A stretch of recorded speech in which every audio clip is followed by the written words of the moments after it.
siempre. Esta vez vamos a hablar un poquito del Mediterráneo, su viaje. Bueno, que el Señor los continúe bendiciendo. Yo estoy bien agradecida de que nuestro Padre Celestial nos cuidó en todo momento. Cogimos como 7 aviones, y mi marido vino un poquito enfermo, pero porque ya la edad, ¿verdad? Pero fue algo bien hermoso, bien bonito, y ahora no le recomiendo a nadie que vaya en el verano porque el calor estaba tan intenso que yo sentía que me iba a ahogar. Pero todo muy lindo, y lo más lindo del viaje fue que mi hijo, su esposa y su niño estaban con nosotros en el barco. Y fueron 6 días que lo vi, lo abracé, le hablé, así que fue algo muy hermoso, muy hermoso. Pero tengo un testimonio también. Sí. Ayer uno de mis sobrinos se tiró el carro encima, pérdida total, y el niño no se hizo nada. Para la gloria de nuestro Padre. Por eso tenemos siempre que estar declarando que la sangre de Cristo está sobre toda nuestra familia. Amén. Gloria a Dios. En Juan, capítulo 21. Juan capítulo 1, 21. Del 15 al 20, como todos ustedes saben, porque lo repartimos. Ya nuestra hermana Naida nos envió su reflexión. Entonces, esta lección se titula La restauración del discípulo y el costo de la comisión. Entonces, para enmarcar un poquito el contexto histórico, esta lección tiene 4 contextos históricos. El primero de ellos es el mar de Tiberias. ¿Cuál es el mar de Tiberias?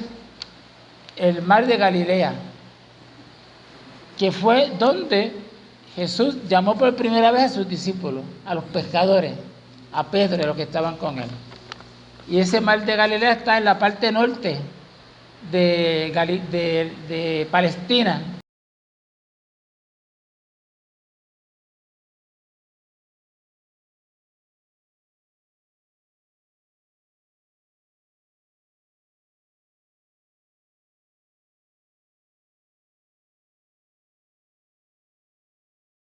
Así que eso es el primer contexto. ¿Qué importancia tiene? Que ahí fue donde él por primera vez llamó a sus discípulos. Así que esto es un regreso al sitio donde Jesús comenzó su ministerio. Fíjense que esto está ocurriendo también después de la crucifixión. Esto es después de la crucifixión del Señor. El Señor que está hablando aquí es el Señor crucificado. El segundo pilar de esta lección es el simbolismo que aparece ahí de fuego de brasas, fuego de brasas. En griego es antraquia, pero eso es fuego hecho con carbón o con leña. Ahora ustedes acuérdense que aquí esta situación del fuego ardiendo, la leña ardiendo, ¿cuándo la vimos antes? No cuántos días antes, ¿cuándo? Cuando Pedro negó a Jesús en 3 ocasiones. Él estaba calentándose allí en los atrios del sumo sacerdote, estaba calentándose porque estaba fría la noche con este fuego de brasas. Y la misma situación se da ahora, pero acá en Galilea. No se olviden que Jesús, antes de resucitar, antes de ser crucificado, le dijo a sus discípulos: después que ahí me crucifiquen, vayan a Galilea, ahí es donde ustedes tienen que ir. Ellos no lo hicieron al principio, eventualmente sí lo hicieron. Y allí lo encontró porque tenía que darle este mensaje. Así que es un mensaje de ¿qué? De purificación. Y también es un mensaje que nos enseña a nosotros que a veces Dios nos recuerda la memoria de lo que hemos sido, de lo que ha sido nuestra vida, y el propósito de recordarnos eso no es para que nosotros nos angustiemos ni nos enfermemos, es para que recordemos de dónde venimos. Venimos del pecado, hemos sido redimidos. Y a Pedro se le había olvidado eso. Así que el tercer pilar es el trasfondo legal.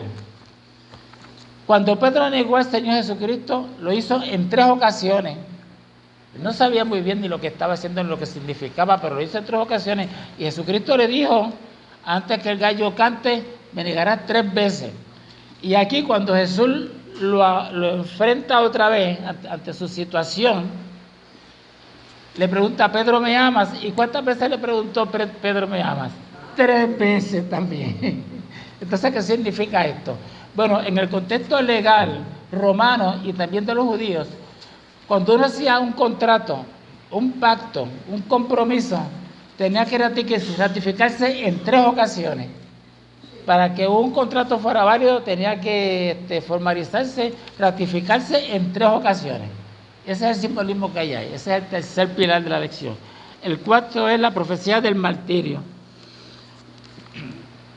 Cuando se escribe este evangelio, cuyo autor fue Juan, el teólogo, que fue el de los apóstoles, el que más vivió más de 90 años. Y cuando él escribió este evangelio, tenía ya más de 90 años. Quiere decir que ya los primeros años de la historia de la iglesia cristiana habían transcurrido. Ya se sabía cómo Pedro había entregado su vida. Ya se sabía, esa parte de la historia. Así que el contexto de esto es que es la profecía del martirio que está en el pasaje que vamos a estudiar hoy. Ya cuando Juan escribe esto se había cumplido porque Pedro fue crucificado.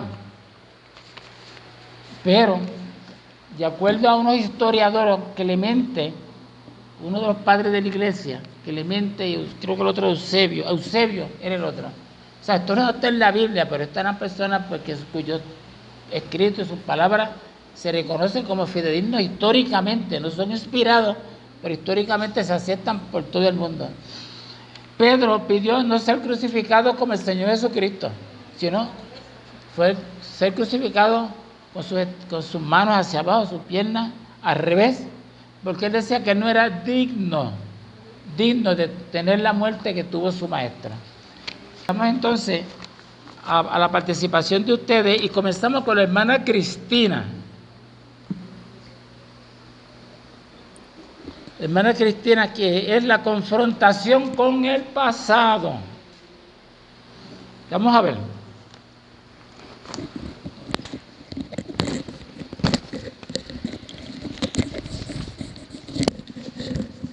Confrontación con el pasado. Amén. Juan, capítulo 21, versículo 15. Cuando hubieron comido, Jesús dijo a Simón Pedro, Simón, hijo de Jonás, ¿me amas más que estos? Le respondió, sí, Señor, tú sabes que te amo. Él le dijo, apacienta mis corderos. Amén. Confrontación con el pasado, ¿verdad? Hemos estado discutiendo que antes de esta porción que hemos leído, ya el apóstol Pedro había negado a Jesús 3 veces. Posteriormente que Jesucristo resucita y se aparece a los 7 discípulos, da la impresión. Oye, te pregunto, Cristina, ¿por qué él le llamó hijo de Jonás? Dijo, Simón, hijo de Jonás.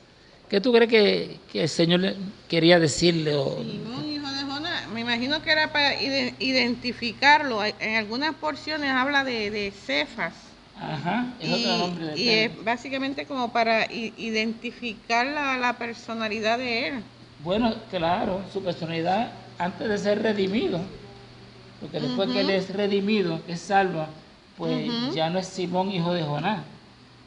Okay. Exacto, ahora es Pedro, ¿verdad? Es como quien dice que Pedro es una persona jactanciosa e impulsiva. Exacto, estabas en tu criatura vieja. Siempre nos han dicho que la personalidad de Pedro era bien impulsivo.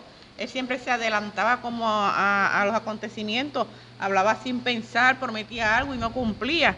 Básicamente, o sea, cuando le dijo a Jesús, Señor, yo iré contigo hasta la muerte, no permitiré que eso te haga. Entonces, sin embargo, Jesús le dijo, mira, antes que el gallo cante una vez, ya tú me vas a negar 3 veces. O sea que la impulsividad de Pedro era como si Jesucristo estuviera tratando con esa impulsividad. Le negó 3 veces, o sea, en el pasado era confrontando. En un momento dado, en versículos anteriores del capítulo 21, Pedro le había dicho pues a los demás discípulos, mira, voy a pescar. Y esa era la tarea de ellos, de pescar. Ellos habían vuelto a su antiguo oficio, se habían olvidado del Señor, a pesar de que lo habían visto resucitado ya.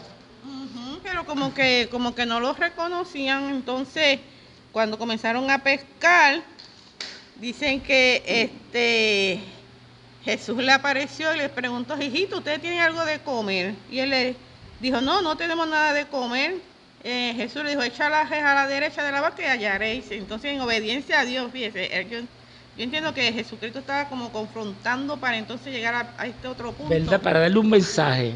Exacto. Ellos habían visto a Jesús, habían visto todos los milagros, pero no tenían una fe segura. Exacto. Qué interesante está eso, ¿verdad? Entonces, cuando obedeció, echaron esa Así red. mismo Dios a nosotros nos da unos mensajes a veces bien directos. Tenemos a Dios frente a nuestras narices y a veces actuamos como si no lo tuviéramos. Con algún propósito, porque en obediencia echaron la red. Dice que era tanta la cantidad de peces que ni se rompía la red. Y es en ese momento en que dice: entonces aquel discípulo a quien Jesús amaba le dijo a Pedro: ese es el Señor, Simón Pedro. O sea, Juan reconoce: mira, ese es Jesús, como que se le abrió la ceguera de los ojos. Y entonces Simón, en su desespero, dice: ay, cuando yo quería el Señor, dice que se echó a la mar y ahí como que empezaron a arrastrar la gente de peces y como que el ambiente cambió. Y ahí entonces comieron, asaron el pez, comieron. Y entonces es ahí cuando, luego que comen, Jesús le dice a Simón Pedro: Simón, hijo de Jonás, ¿me amas más que estos? Y le respondió: sí, Señor, tú sabes que te amo.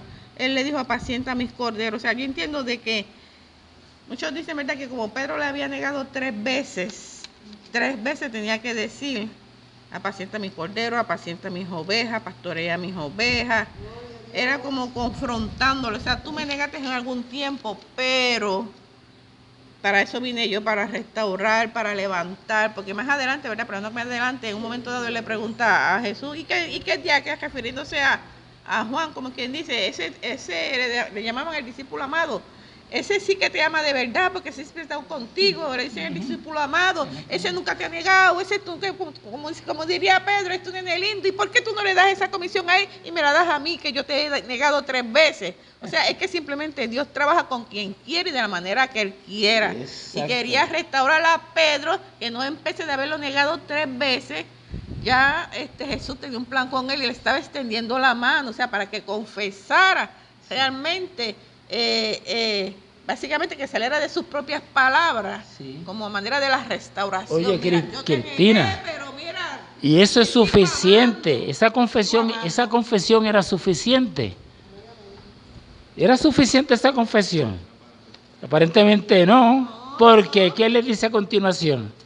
Pues mira, apacienta, o sea, ¿qué quiere decir apacienta? Apacienta viene de la paz, aparentemente quizás con la negación había hecho un revuelo, había hecho a Jesús, sí, a negar, sabrá ver cuántas repercusiones tuvo esas negaciones, pero ahora te toca a ti restaurar, o sea, demostrarle al mundo cuando tú te levantes que eso que tú hiciste lo hiciste mal, pero aún así yo te quiero utilizar y esa es la paz que yo quiero que a través de tu ejemplo, de tu palabra, de tu restauración le traiga a las vidas que le vas a predicar. Exacto, que no es suficiente con que él dijera que le llamaba y más que los otros, tenía cómo lo podía demostrar, apacentando sus ovejas. Apacentando, o sea, y lo tuvo que hacer 3 veces, porque cada vez que negó a Jesús, tenía que reconocerlo. Muy bien, vamos entonces con la hermana Adelaida. El versículo 16, esta es la maduración del liderazgo. Volvió a decirle la segunda vez: Simón, hijo de Jonás, ¿me amas? Pedro le respondió: sí, Señor, tú sabes que te amo. Le dijo: pastorea mis ovejas. Aquí la palabra clave es que él le dijo: tú sabes que te amo. Podemos decir muchas veces que amamos al Señor, pero realmente no lo amamos, o que tenemos fe y no tenemos fe. Pero lo más lindo de esto, lo más tierno que pasó aquí, es que el mismo Señor Jesucristo, después que resucitó, Él fue y hizo fuego y coció pan y Él puso pescados encima de ese fuego. Eso es algo hermoso para alimentar a los discípulos. Pero como decimos aquí, tú sabes, Él sabe todo, el Señor sabe todo. Y le dijo: pastorea mis ovejas. Él le dio un mandato, 3 veces le dio ese mismo mandato. Amén. O sea que primero le dijo apacienta, ¿verdad? Por primera vez, y después le dijo pastorea. O sea que son términos distintos, ¿verdad? Exacto. Aquí fue más detallado. Ahora tenemos a la hermana Ilia. Ujú. El Señor les bendiga. Dice aquí el número 17. Ajá. Y qué coincidencia que un 17 de febrero nací yo. Muy bien. Dice, le dijo, ahora viene la tercera vez. ¿Sí? Simón, hijo de Jonás, ¿me amas? Otra vez. O sea, 3 veces me negaste, pero 3 veces te tengo que preguntar si me amas. Ok, yo divido, o sea, no lo divido, sino el amor en general, pero el querer es un sentimiento que es, ¿cómo te diré? Más superfluo. O sea, sí, porque yo puedo querer un carro, una casa, un pejito, aquel otro, pero el amar es un sentimiento de bien fuerte que sale del corazón. O sea, tú amas y ese amor sobrepasa todo entendimiento. Y eso era lo que Jesús quería que Pedro, o sea, le dijera, que te amo, pero con todo ese corazón, con toda esa vida. Pero fíjese que él dejó el orgullo aparte. Claro. Él no dijo, no, si yo te lo he dicho ya 2 veces que te amo, ¿por qué me sigues preguntando? ¿Qué le dice ahí? Fíjate. Tú conoces. Entonces le dijo, Pedro se entristece porque ahí dejó el orgullo, fíjate, y la soberbia y todo lo de él. Y dice, se entristeció de que le dijese por tercera vez, ¿me amas? Y le respondió, Señor, tú lo sabes todo. Sabes cuando te negué, sabes toda mi vida la sabes. Tú sabes que te amo. Qué bueno cuando podemos acercarnos a Dios de esa manera, ¿verdad? Señor, tú sabes todo, toda mi alma, todo lo mío. Y tú sabes que yo te amo. El fariseo decía, ya yo soy lo más grande del mundo porque doy ofrenda, porque sigo la ley. Pero el Señor conocía su corazón. Y cuando nosotros nos acercamos a Dios tenemos que tener eso bien presente, que Él conoce nuestro corazón. Entonces dice, y Jesús le dijo otra vez, apacienta mis ovejas, calma mis ovejas, cambia tu actitud, porque entonces que Pedro era bien impulsivo, Pedro era tremendo. Bueno, la roca. Pedro significa roca. Él necesitaba eso para poder seguir adelante. Y Pedro necesitaba aquí reivindicarse para poder continuar la obra. Sí. Que continuó hasta el final. A veces nosotros necesitamos eso también, ¿verdad? Por eso hay que leer la Biblia y estudiarla. Sí, todo el tiempo. Fíjate, y le da esa orden, apacienta mis ovejas. Cuida de mi rebaño, cuida de mis personas, cuida de mis hijos. Dale la palabra, ora por ellos. Y como el Señor, pues, a través del Espíritu Santo, le había dado la potestad de sanar enfermos, sana a los enfermos. Haz lo que yo estuve haciendo antes que faltara. Entonces, siempre consciente de que no es por nuestra capacidad, no es por nuestra autosuficiencia. Algunas personas, se nos hace difícil dejar nuestra autosuficiencia. Tenemos que hacer un ejercicio con eso. Así que vamos con el hermano Pedrito ahora.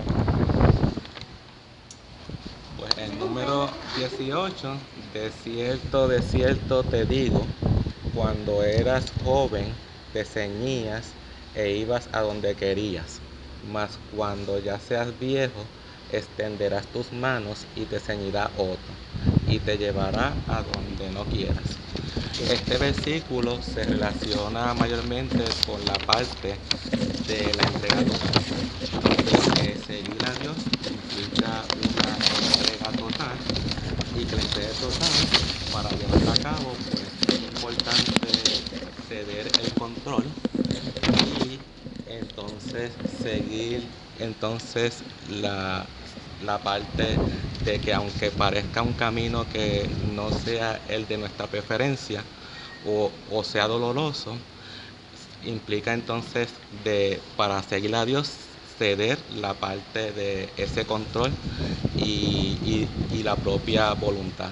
En cuanto a la parte del liderazgo cristiano, implica la parte del servicio, de que dejar el dominio propio y proteger a los demás. Vamos entonces con el hermano Quique, versículo 19. 19.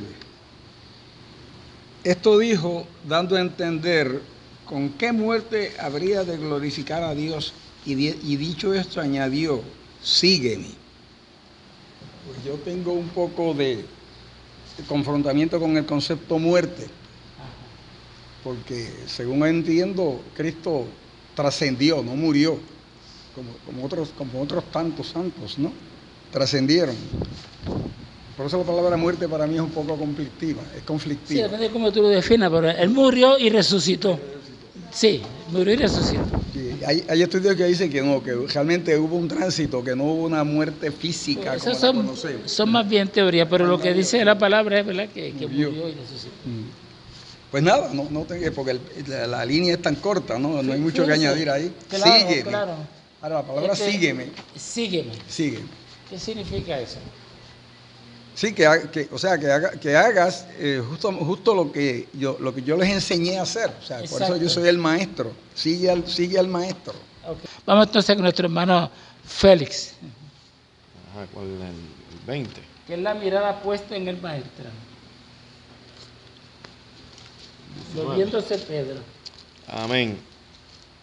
Esto dijo dando a entender con qué muerte había de glorificar a Dios.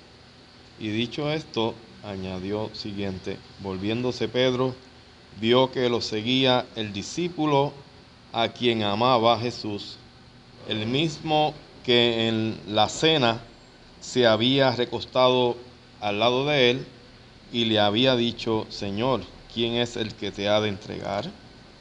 Amén, gloria al Señor. Aquí estamos viendo un tiempo donde Jesús pues confronta a Pedro, ¿verdad? Está por medio de esta enseñanza, podríamos decir que está restaurando su ministerio, su llamado, ya que había sido llamado, ¿verdad? Aunque él no lo había entendido, y él quería que él fuera el que atendiera la iglesia, que son los que representan los corderos, las ovejas, las cuales le correspondía alimentar. Y el trato personal era con él, ¿verdad? Entonces él le dice a Jesús, ¿y qué hay del que se recostaba sobre tu pecho, ¿verdad?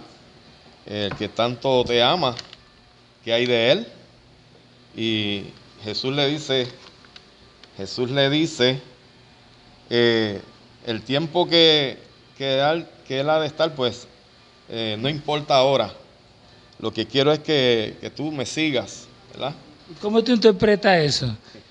¿Qué nos diría él a nosotros en el día de decirle? Yo le digo, mira, aquel hermano, mira todo lo que está haciendo en la obra. Señor, porque tú no me usas igual. Amén, amén. Lo importante es, ¿verdad?, que uno no se compare con los demás. Exacto.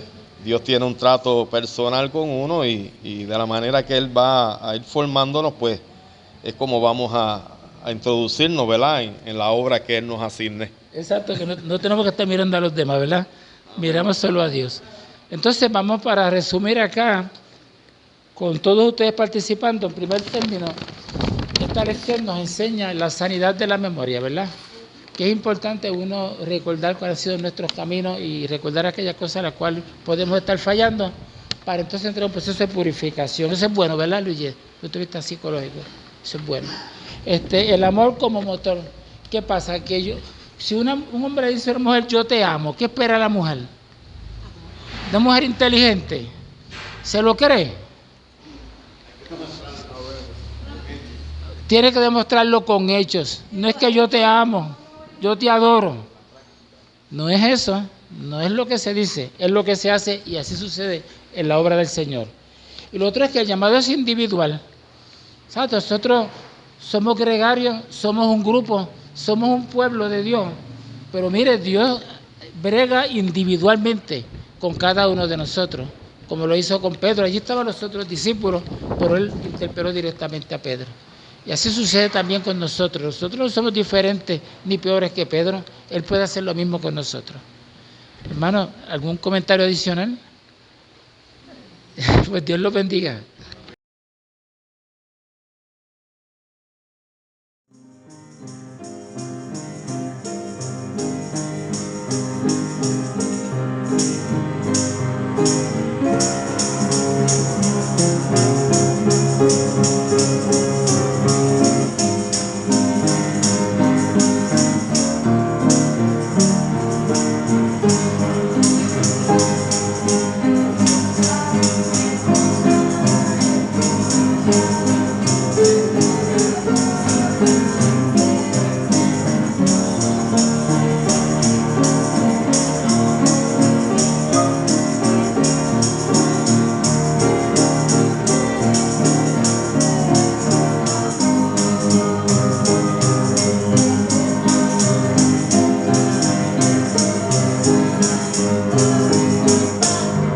Dios.